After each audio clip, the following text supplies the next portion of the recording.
All right, it's my turn to start playing, and you guys, I want you to. Here's the good thing about these examples. Okay, you guys have been working on this together in your groups, right? You've thought about it personally. I think about probably 8 minutes, maybe, something like that. You guys have been working on this on your own. Now I'm going to go ahead and talk through it, so you don't have to be worrying about what do I do next. You're just checking on what you did and able to hear the explanation for what we do and why we do when we start solving. In letter A, we have dy dx is equal to 3x squared over e to the 2y. Hopefully you guys realize that we cannot integrate as is, and yet that's exactly what they're asking us to do. Find a solution to anti-derive and find the original given the derivative. However, in order to anti-derive, we must separate the variables. My hope is that eventually you guys were able to get e to the 2y dy equals 3x squared dx. How'd we do? Zach, no, take it out. When we have each of these, now it's our job to double check that I have a function in terms of y with dy, a function in terms of x with dx. What do I do to both sides? Now, when you integrate, one of the most common mistakes that might be made is just to say, hey, e to the 2y is equal to x cubed all over 3 plus c. Let's go! Why is that wrong? There's a u. Must have u sub. However, with the u, some of you realize that was a u, and that's why you would have said that. But the problem is, with every u, what do we also have to consider? U prime. What's the derivative of 2y? And remember, I always had you get dy by itself so that you could see when you plug in, what else do we need besides the e to the u du? We also need a 1/2. So if we had written this, we would have had 1/2 e to the u du, which then does integrate to 1/2 e to the u. Are we good so far? Give me a thumbs up if it's a yes. Okay. Now that we have this, what's our job? What's our goal? Get y by itself. We have 2 more objectives. Get y by itself and find the c. Good. So to get y by itself, I'm going to go pretty quickly because it's some basic, not basic, but it's algebra. We see that those 3's cancel. We multiply the 2 to the other side. We end up with e to the 2y is equal to 2x cubed plus c.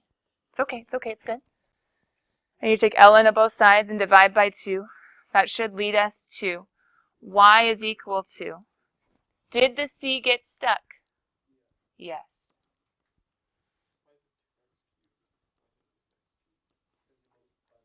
The 1/2 to the other side. The 1/2 from the du. Does that make sense? Okay. Why aren't there absolute value bars? Yeah, it's just the algebraic taking ln of. Good, no absolute value bars. And then dividing by 2. Okay, so now that we have y by itself, hopefully where did you guys go after this? Plug in our clue. When you plug in your clue, you can go ahead and see that 1/2 is equal to 1/2 ln of 0 plus c. True? If we multiply 2 to the other side, don't we end up with, should be an arrow, 1 is equal to ln of c? Good. C is equal to e. Now, you can't stop there. You wouldn't get all the points unless you write what they want. What they want is y equals with the c plugged in. Lo siento. Let's get a c, huh? Now it just got worse. Anyway, dun dun dun dun dun. Give me a thumbs up if you got there before me. Entirely there. Okay. Those who don't have thumbs up, do we have any questions? Yeah, Tyler. Would this be like an entire FRQ in the non-calculator section?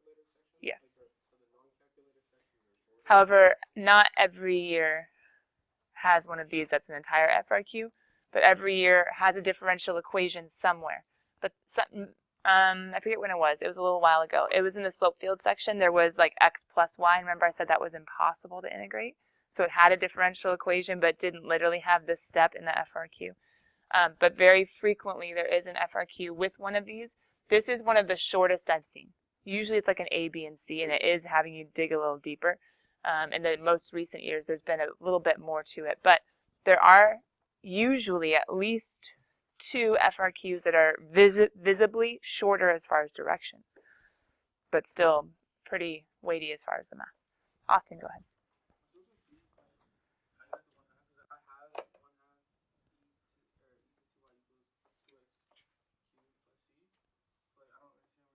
Oh, not 2x cubed. It would have been 3x cubed over 3. The 3's reduced. So somehow you got a 2 in here.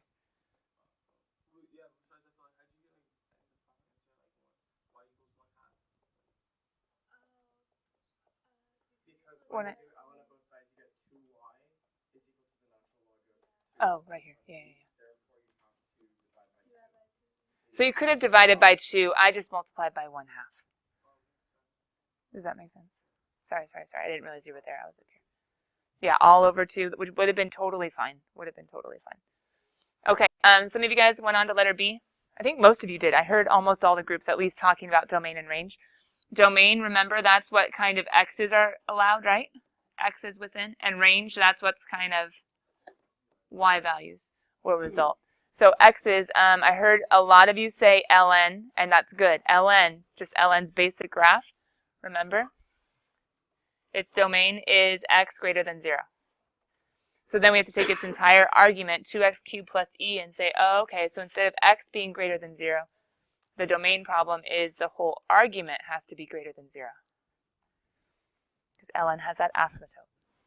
So I need to go ahead and set this greater than 0. If I subtract the e, divide by 2, and cube root, I end up with x needs to be greater than, but not including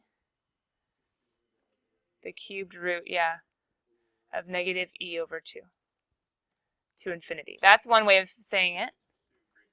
You could have also just done x is greater than. Totally fine.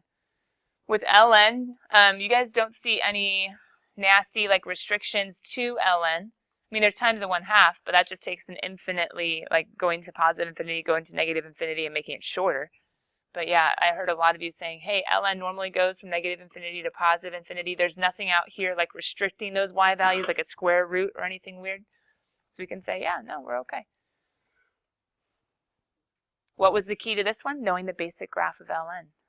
Its domain, x has to be greater than 0, so set that greater than 0. And its range, all real numbers. Nothing restricted the range, so yeah, all real numbers. Graph of e. Well, e is remember, e is the reflection. That's e. But we have ln of, so we're looking at this one instead. Yeah, e is restricted, you're right. E is 0 to infinity in the range. But ln is not restricted. It goes forever. Sean? Totally fine. Yeah, they'll understand. It's common math notation. All real. Yeah, I'd say numbers, but all reals. I probably put an S on there. Okay, now guys, I do have another FRQ that we could play with, and this one you can see, oh, it still has a differential equation, but it looks a little bit heavier than this one. Does that make sense? So, but this is another type of FRQ, but for right now, let's pause for a second and let's go grade our 5.2. Our exponential growth and decay stuff. I'm going to go pretty quickly. If you guys haven't finished this homework, I'm hoping that you have it ready to grade. If you haven't finished it, you can turn to your workspace and you can be going over questions. Go and grab out your colored pen.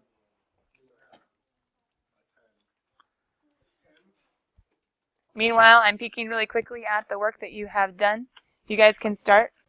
Look at that, taped in and everything. Tyler, I'm waiting.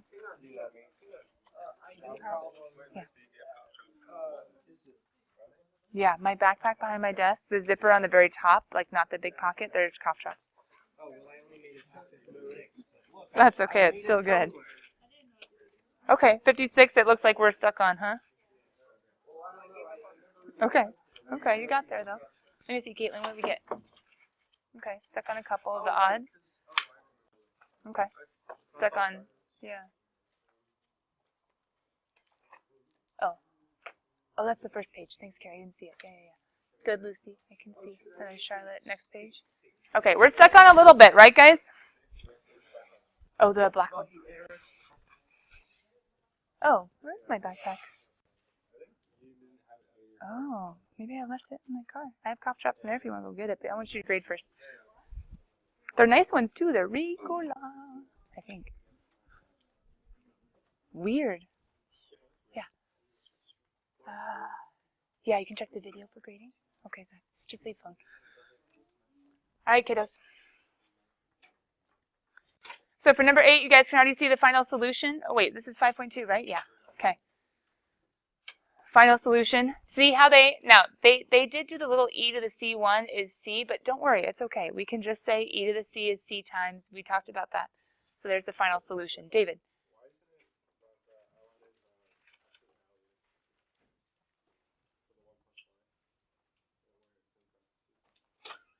It should have been, well, because they know what's coming. And so they're leaving the ln without the absolute value, even though the rule says it technically should be absolute value, because there wasn't any context to this, was it? Was there, guys? It was just given to you like this? Okay.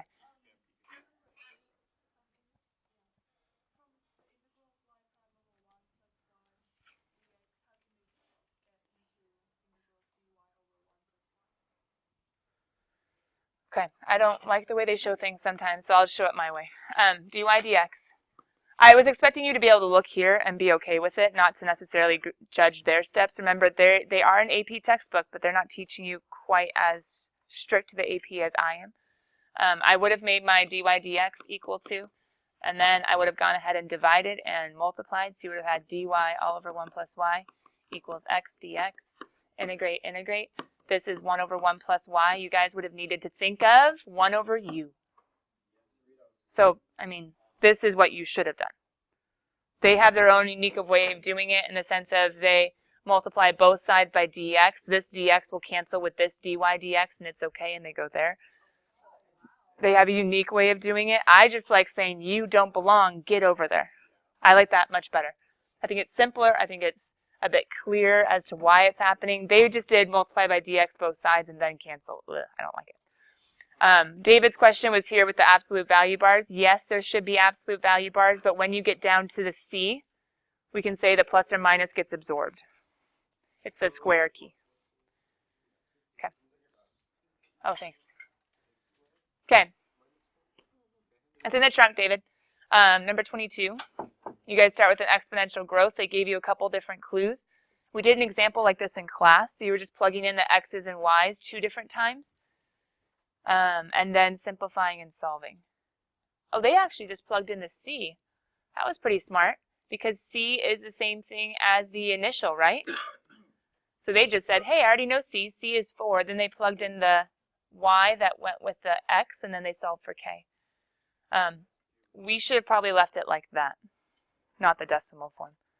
We should have probably left it like that. Yeah, Nathan. Go ahead. An initial? Let's say you were given something like 1, 4. Guys, this is a hypothetical. If you were given 1, 4, then you would have plugged in 4 is equal to c e to the k times 1.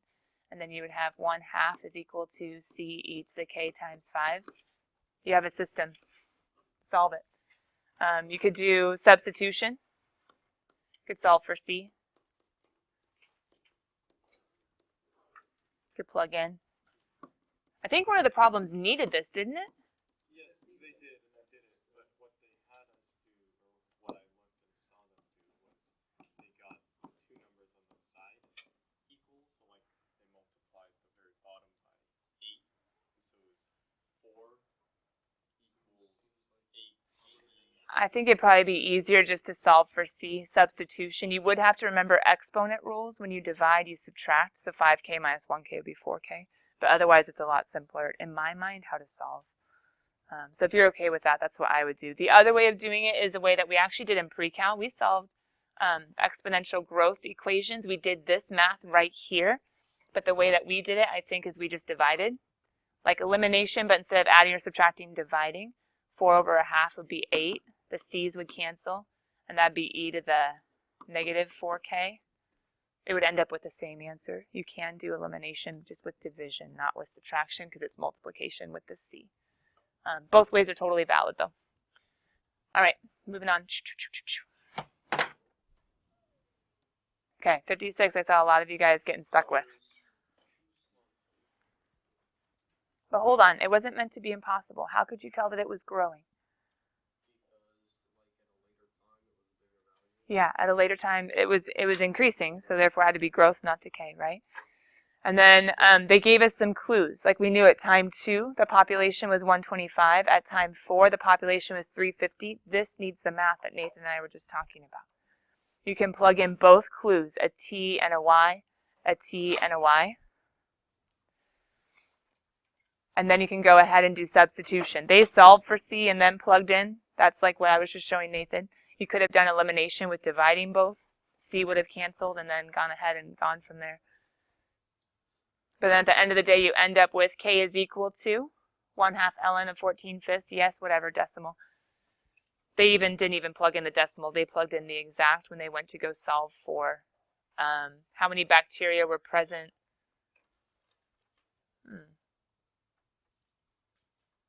Oh, initially. So you would plug in that T is equal to 0, and then once you plug in K, you can solve for 45. Why didn't they say 44.64? And technically, they should have done 3 decimal places. Why not 3 decimal places? Always, always, always in math. We're talking about whole bacteria. Yeah, so they just rounded to 45.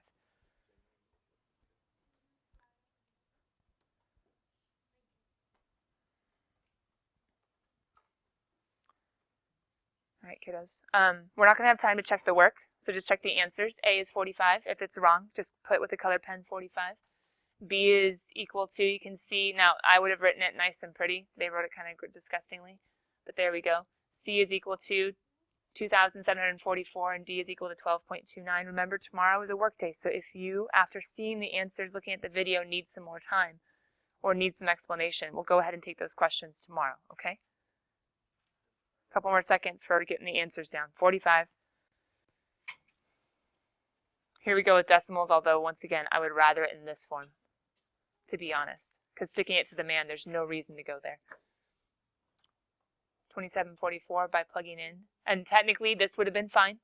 You could just box it. It's all right. But say bacteria, they didn't put their units. That's a fail on their part. This many bacteria, and then finally, this many hours. Ooh, nope. Nope, nope, nope. That's not solved for yet. Sorry, 12.29 hours. Okay, number 66. Here's a differential equation, right? Move everything appropriately, then take the integral of both sides. We get this equation with plus C. We have a clue to plug in to solve for C. C ends up being -8 according to their work, but they still had to get Y by itself. I would have probably gotten Y by itself and then plugged in. So maybe your C ends up being different, but at the end of the day, for our clue, which was a negative value, we had to choose the negative square root. We had to choose the negative square root, which is why the answer would finally end up being A. Now, if I were you guys, I would probably make a quick note right here of this whole little paragraph and put a little colored star by it. The AP starting last year is starting to kind of introduce in FRQs this extra little piece of explaining when something is true. Explaining when something is true. Because remember our whole map of Iraq and Iran and Saudi Arabia, etc., wherever you point, follow the flow? For this point, for our initial condition of 2, -4, we did end up on this part of the flow, the negative square root, but they're going to want us to actually say, starting last year, it's just a very new thing, when this is true with some inequalities. So there are 2 different inequalities that need to be true. First of all, this isn't even going to exist, think domain problem, unless 8x squared minus 16 is greater than 0.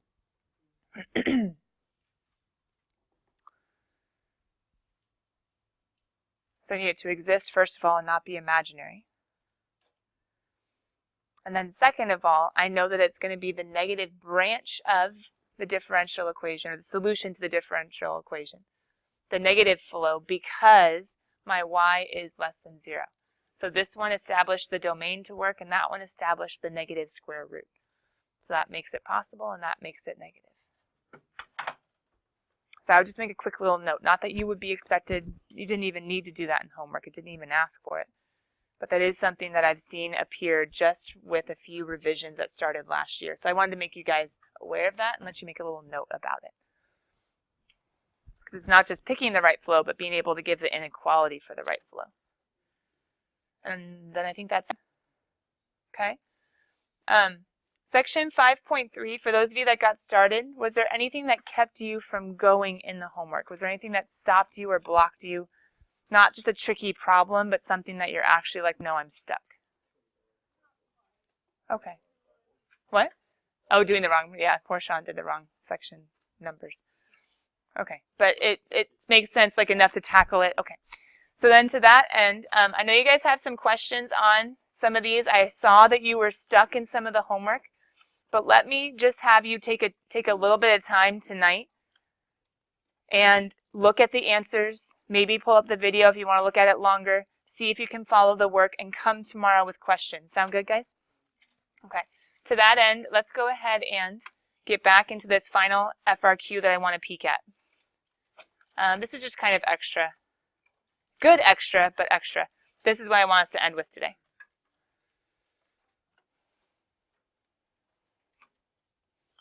Okay, we were able to do the last one in about 8 minutes. This one seems a little bit harder as far as the English goes, as far as there's a lot to read. Okay, so hang in there. We're going to tackle it together because we only have 7 minutes left. But you guys did get the experience in your group of, granted, someone helping you and checking with you and giving, like you guys were collaborating, so you were helping each other. So now let's just work together as a class. What do you see given to you? A differential equation. But now we have a whole paragraph of reading to do. So we're in our notes or in our workspace, reading the problem that's up here.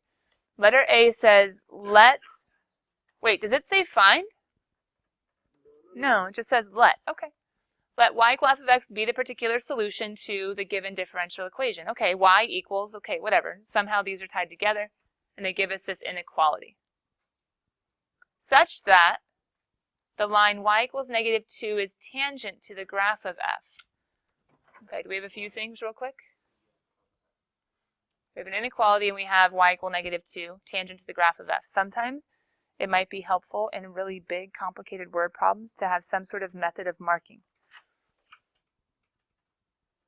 Find the x-coordinate, okay, that's my objective, right, of the point of tangency and determine whether f has a local max, local min, or neither at this point. And justify your answer.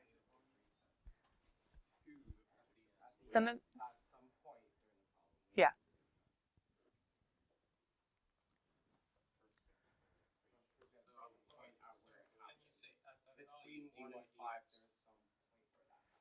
Some of you guys right away are like, okay, well, the only way I can find the point of tangency is to solve. But did letter A anywhere tell me to find the particular solution?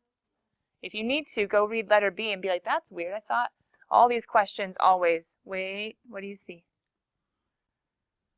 It's coming. It's just not yet. It's coming, just not yet. Okay, so come back. I heard Nathan being like tangent line. Is that important? Okay, so tangent line.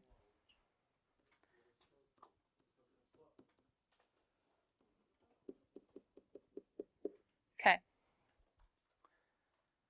Let's make this a little bit more particular, right?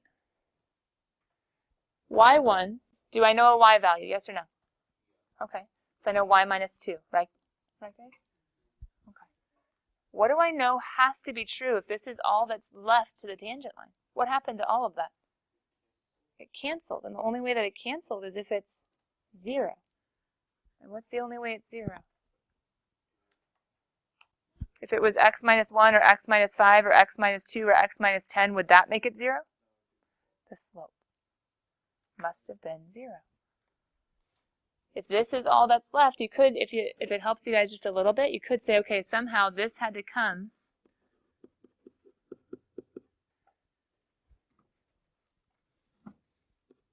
Isn't this another way of writing the equation? So what was my slope? 0. What's the slope of the tangent line? The derivative. So what am I setting the derivative equal to? 0. When y equals -2. So what can I do? Plug in. So I can say 3 minus x all over -2 has to equal 0. What did I do? And plugged in. Said, oh, okay, when y is -2, the derivative must have been 0. Otherwise, I would see a slope with an x, and there's nothing. So therefore, I can go ahead and solve. Multiplying by -2 is 0. Adding the x. What's my point of tangency?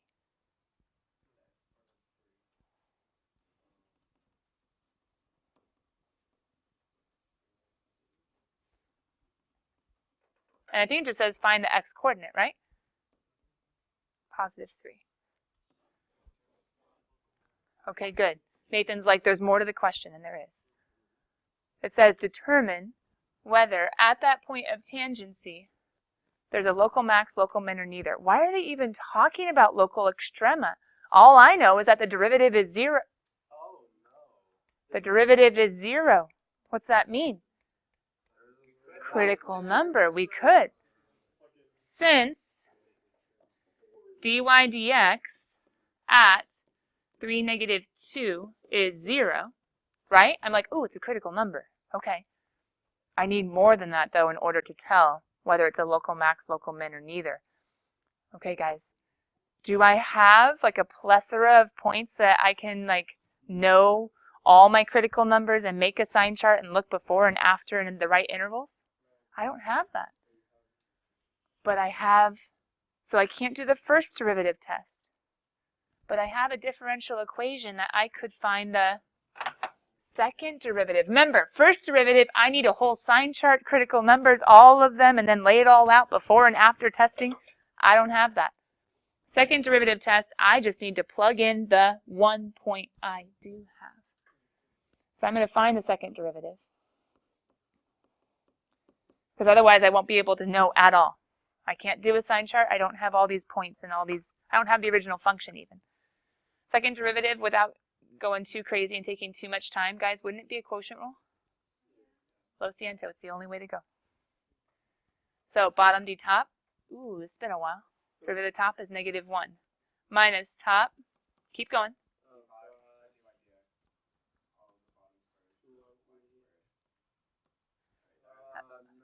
Now, we could substitute in dy dx, but pause. Aren't I just trying to find it at 3, -2? Don't I know dy dx at 3, -2? So couldn't I just, oh, that's going to be 0 for this point. Then I can plug in. What's negative times -2? +2. What's -2 squared? Oh. And d squared y all over dx squared at, squared, at the point.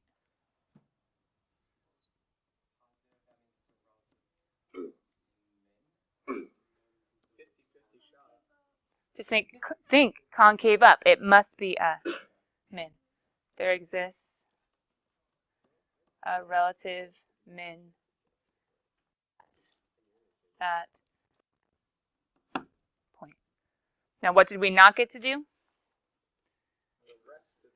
Okay, that took us about 7 minutes. We did get a little slowed down with talking back and forth, etc. But what would letter B say? Solve the differential equation. Kiddos, practice solving differential equations in 5-3 tonight. But if I were you, start playing with the practice multiple choice because our test is a-coming. Tomorrow's a big old work day. We'll try to answer as many questions as you have, okay? Bye, guys. Bye. Did you get your cough drop?